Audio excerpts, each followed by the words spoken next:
ఇప్పుడు మనం చూపిస్తున్న ఈ గ్రామం ఆ గ్రామస్తులు కానీ ఖాళీ చేసి వెళ్ళిన ఆ పూర్వ గ్రామస్తులు కానీ ఈ ఇళ్ళను చూస్తే నిజంగా ఖచ్చితంగా కంటనీరు పెట్టుకుంటారు. అంత అద్భుతంగా ఇల్లు కట్టుకొని ఊరు వదిలేసి వెళ్ళవలసిన పరిస్థితి వచ్చింది. నేడు కృష్ణానది నీరు పూర్తిగా తగ్గడంతో గ్రామం మొత్తం బయటపడింది. సుమారు 1500 పైగా ఇళ్ళు మనకి ఇక్కడ దర్శనమిస్తున్నాయి. వాటర్ ట్యాంక్ అయితే చెక్కు చెదరకుండా, అలాగే కొన్ని ఇళ్ళు ఏ మాత్రం నీటితో తడిసి పడిపోకుండా అలాగే ఉన్నాయి. ఇప్పుడు ఈ వెల్లటూరు గ్రామంలోనే ఇల్లు మనం చూస్తున్నాం. ఈ వెల్లటూరు గ్రామంలో ఉన్నటువంటి ఎవరైతే ఉన్నారో పాత వాళ్ళు చూస్తే ఖచ్చితంగా కంటనీరు పెట్టుకుంటారు. ఇక్కడ మనకి చాలా దిమ్మెలు పటిష్టంగా కనిపిస్తున్నాయి. రాజకీయ నాయకుల విగ్రహాలు కనిపిస్తున్నాయి. ఇక్కడ మనకి ఈ గ్రామం మొత్తం పూర్తిగా కృష్ణానదిలో మునిగి ఈ మధ్యనే నది నీరు తగ్గడంతో పూర్తిగా గ్రామం తేలి కనిపిస్తుంది. చెట్లు వాటర్ వచ్చినా కొట్టబోతున్నట్టు మళ్ళీ చిగిరేస్తాయి.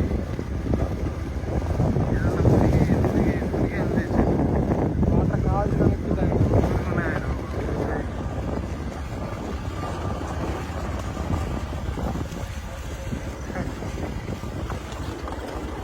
ప్రపంచాలకు పోయినట్టే ఉంది. ఇబ్బంది పని పక్క కాదు, ఇబ్బంది కూడా తెలియదు.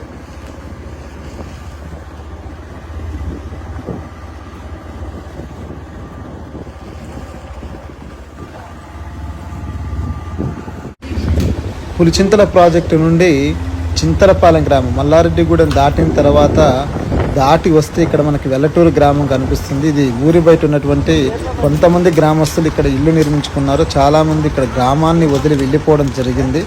ఇక్కడ నుండి మనం ఇంకా లోపలికి కృష్ణానది ఒడ్డు దగ్గరికి వెళ్తే అక్కడ మునిగిపోయినటువంటి సుమారు 1500 పైగా ఇల్లు మనకి మునిగిపోయి ఉన్న ఇల్లు మనకి కనిపిస్తాయి. ఇప్పుడు మనం అక్కడికి వెళ్దాం. అక్కడికి వెళ్ళిన తర్వాత అక్కడ పూర్తిగా ఉన్నటువంటి ఇళ్లను చూసే ప్రయత్నం. ప్రతి రోడ్డు చాలా సిమెంట్ రోడ్లు ఉన్నాయండి. ఆ సిమెంట్ రోడ్లు అయితే ఇప్పటికీ చాలా పటిష్టంగా ఉన్నాయి. వాటర్ ట్యాంకు, బోరింగులు, ఇల్లు చాలా అంటే చాలా దృఢంగా ఉన్నాయి. ఇప్పటికీ చాలా పటిష్టంగా నివాస యోగ్యంగా ఉన్నాయి. ఇప్పటికీ కూడా ఎవరైనా వచ్చి అక్కడ ఉండొచ్చు. పూర్తిగా కృష్ణానది నీరు ఇప్పుడు 4 సంవత్సరాల తర్వాత తగ్గిందని అక్కడ గ్రామస్తులు చెబుతున్నారు. 4 సంవత్సరాల తర్వాత పాత గ్రామం తిరిగి బయటపడిందని, నీటిలో నుండి పూర్తిగా తగ్గిపోవడంతో తేలిందని చెబుతున్నారు. మునిగిపోయి ఉన్నటువంటి గ్రామం దగ్గరికి చేరుకున్నాం. పూర్తిగా మనకి ఇక్కడ ఇల్లు పాడుబడి కనిపిస్తున్నాయి. రాతితో కట్టినటువంటి ఇల్లు ఎక్కువగా ఇక్కడ దర్శనమిస్తున్నాయి. రోడ్డు కూడా బాగా పాడుపడిపోయింది. ఈ రోడ్డు పాడుపడటానికి కారణం ఏమిటి? ఇలా దుమ్ము కానీ అడిగితే అక్కడున్న గ్రామస్తులు చెప్పిన కారణం, నీరు పూర్తిగా తగ్గిపోయిన తర్వాత తేలినటువంటి గ్రామం దగ్గర ఉన్నటువంటి పొలాలలో ఉంచి మట్టి తోలుకుంటున్నారు అని. మట్టి తోలితే ఎంత ప్రమాదమో తెలుసా? నది తీరం వెంబడి మట్టి తోలుకుంటే చాలా పెద్ద ప్రమాదం. మరి అది ఆపేటటువంటి అధికారులు లేరు. యథేచ్ఛగా మట్టి మాఫియా అయితే జరుగుతుంది ఇక్కడ. మరి అంత ఇదిగా మట్టి తోలుతున్నారు ధైర్యంగా అంటే వాళ్ళ వెనక ఎంత పొలిటికల్ బ్యాక్గ్రౌండ్ ఉందో కూడా మనం అర్థం చేసుకోవాలి. నది తీరం ప్రాంతాల పక్కన ఇలా ఉన్న గ్రామాలలో మట్టి తోలితే చాలా ప్రమాదం. ఇక్కడ మనకు బోరింగ్ కనిపిస్తుంది.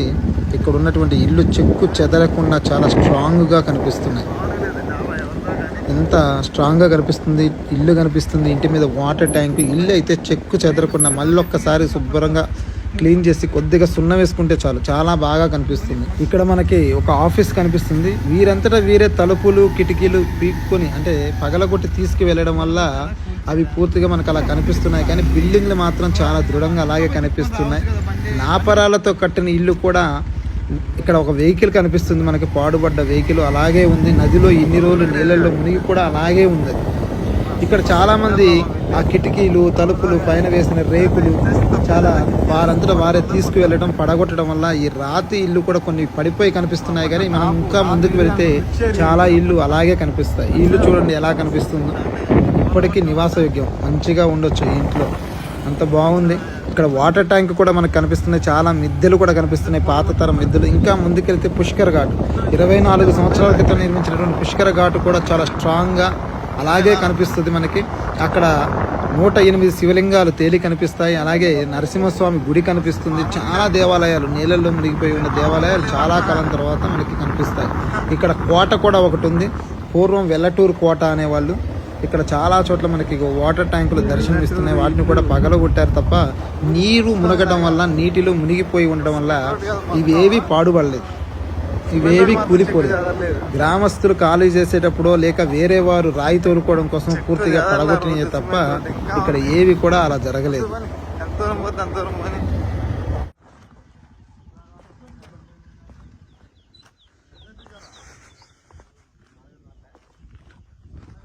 కానీ పుష్కర్ ఘాట్ ఎవరు నిర్మించారో కానీ చాలా స్ట్రాంగ్ గా నిర్మించారు.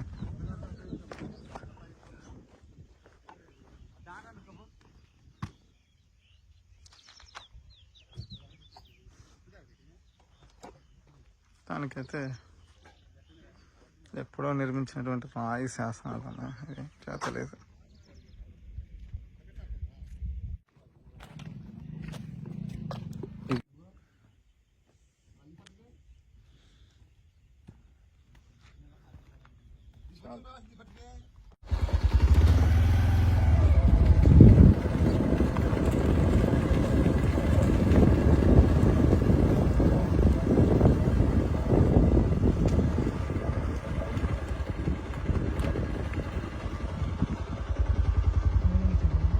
రోడ్ లేదా ఎంత అంతమా?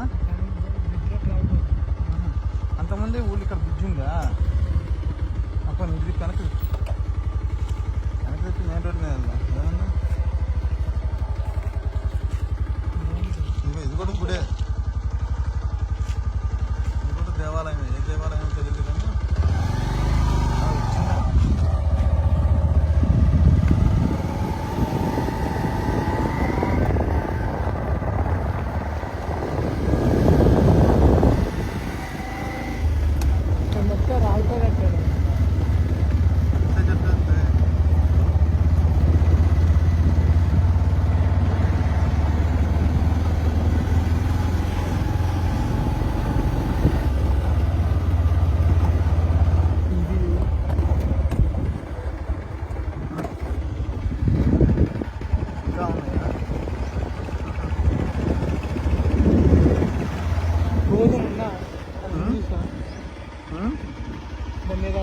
గుమ్మిలేప రాతి గాబులు గుమ్ములు అన్నీ వాటర్ ఉంటాయి కదా బాయ్.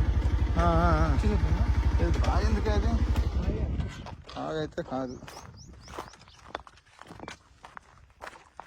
బావి కాదురా కోళ్ళ ఊళ్ళో.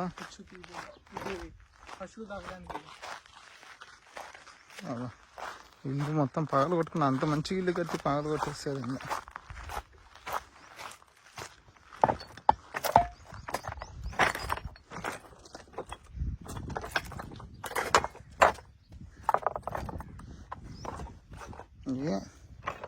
దానా బియ్యం అవి నిల్వ చేసావు అప్పట్లో. ఇంకటి పక్క ఇంకా మంచి ఇల్లు ఉన్నాయి.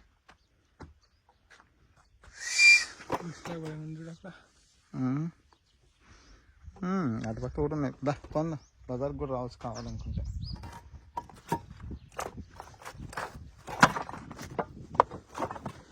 సిగ్నల్ ఉంటే ఫేస్బుక్ లైవ్ ఇవ్వచ్చు. సిగ్నల్ ఉంది గుడి పడాల కోళ్ళూరుకి. ఇదంతా కోట, కోట గోడలు, కోటగోళ్ళు, ఎల్లటూరు కోట.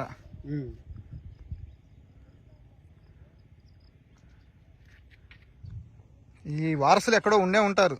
దాని వారసులు ఎవరో తెలియదు, ఎక్కడో అక్కడ ఉంటారు ఉండకుండా ఏం.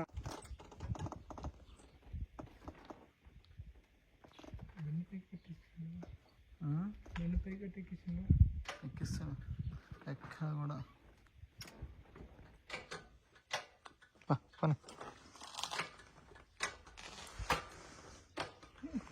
ఏందిరా స్టార్ట్ చేసి వెళ్ళిపో, క్లచ్ మూసి.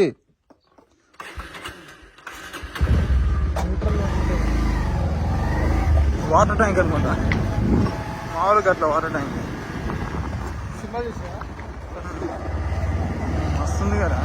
ఇదేళ్ళు మన వాళ్ళు గ్రామీణ మామూలుగా లేదురా. ఇల్లు అయితే ఇంకా అద్భుతంగా ఉంది. ఎవడో కానీ మామూలు పరిశీలన కట్టింది అప్పట్లో. ఆపుతురా ముందు కొన్ని షాప్ రేంజ్లో ఉంది చూసా. ఇంటి ముందు ట్రాక్టర్కి ఇది ఇల్లు కాదనుకుంటా, స్కూల్ అనుకుంటా. స్కూలే అయ్యి ఉంటుంది. ఇల్లు అయితే అయ్యే ఛాన్స్ లేదు, ఎందుకంటే దిమ్మ కూడా ఉంది. ఏం కాలే. జెండా దిమ్మ కూడా ఉంది.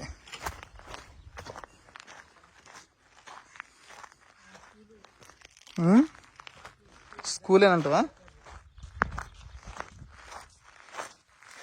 స్కూలే.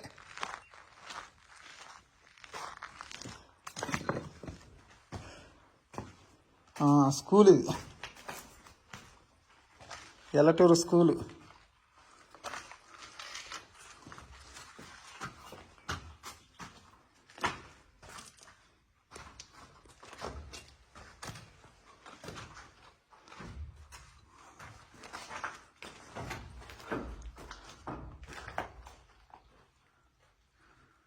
వి చంద్రరావు గారు ఎమ్మెల్యే.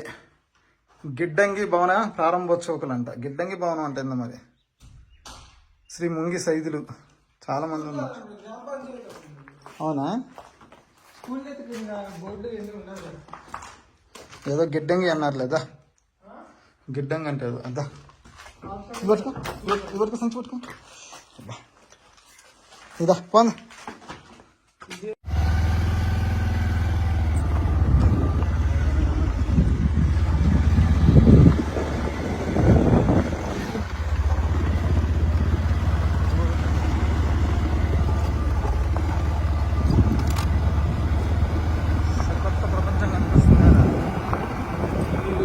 సాయంత్రం పూట అయితే ఇంటి ఎండ ఉంటుంది కదా, ఎండకు బాగా కనిపిస్తుంది.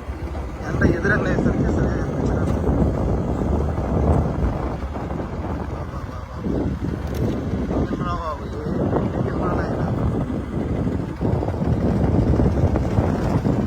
ఎదురుకెళ్ళేసరికి పెద్ద పెద్ద ఇల్లు ఉన్నాయి కదా, ఏదో దిమ్మలు స్థూపాలు కూడా ఉన్నాయి కదా.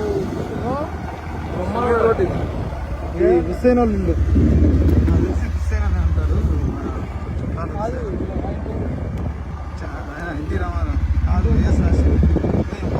సిపిఎం సిపిఐ దిమ్మ కూడా ఉంది అప్పట్లో. మామూలు కాదు, జనాలు ఉన్నాయి. ఎవరేవి? వైఎస్ రాజశేఖర్.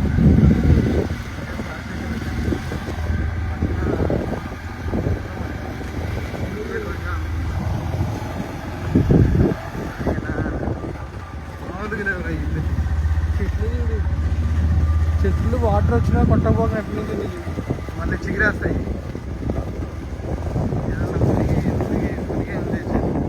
వాటర్ కావాల్సిన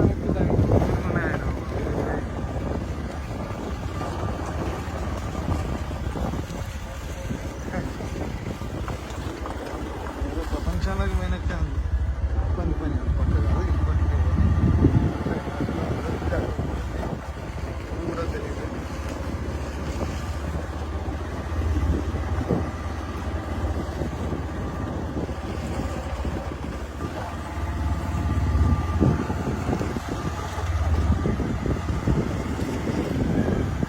ఎవరిల్లా కూడా గుర్తుపట్టలేరేమో. ఇటు ఇటు ఇటు పని ఇటు అది సీట్ కాదని చూద్దాం. అనుకుంటున్నా.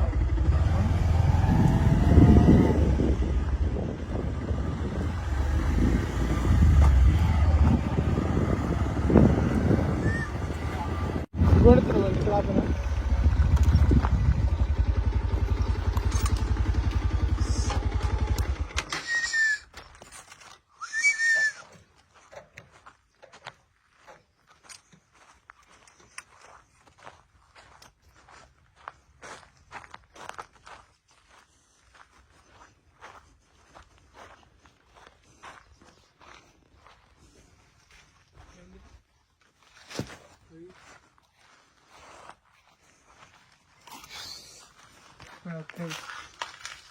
ఏమో ఇంట్లో ఏం లేదు, ఏదో అమ్మవారి గుడి ఏం లేదు, తీసేసారు.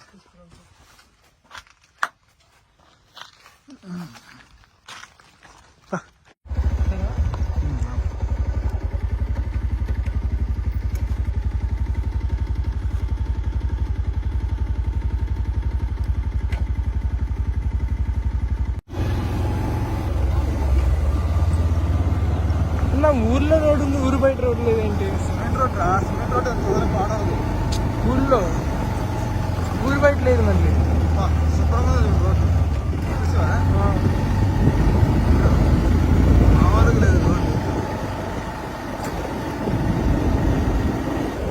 సిమెంట్ రోడ్ కూడా ఇక్కడ దాకా ఉంది. అక్కడ చూసినట్టుందా ఇందాక మనం అయితే వచ్చింది వచ్చేది దారి వచ్చింది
కారు మళ్ళీ దారితే కారు దాటి అంత డస్టే ఉంటుంది దాటి